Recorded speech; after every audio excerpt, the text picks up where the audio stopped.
Okay, so for today's expression, it's play the devil's advocate.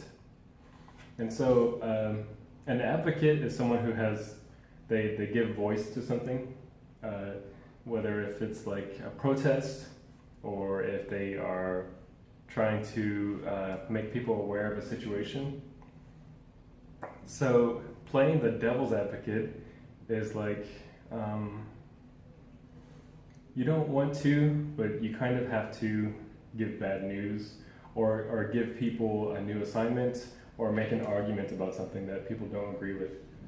So a lot of times we say this at work, and so maybe like, maybe like one day at work, like Fridays or something, it's kind of a little bit more casual and easygoing.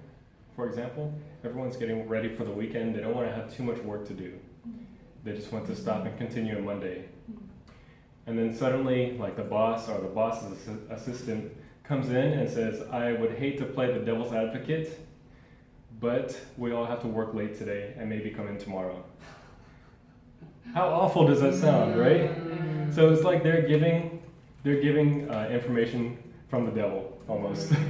It's just like a way of saying, like, I have to give you bad news, or I have to disagree, or maybe provide an argument. And maybe you know that it doesn't feel good to have to argue with someone about it, or have to give that bad information or bad news. So that's why we call it, I have to be the devil's advocate, or I have to play the devil's advocate. Meaning, for this moment, I'm sacrificing myself to be the bad person, to give you bad news. So, so for example, if you have kids, and there's, you have a doctor's appointment and your kid has to have a shot, you have to be the devil's advocate and say, well, it's time to get a shot today. And kids hate getting shots.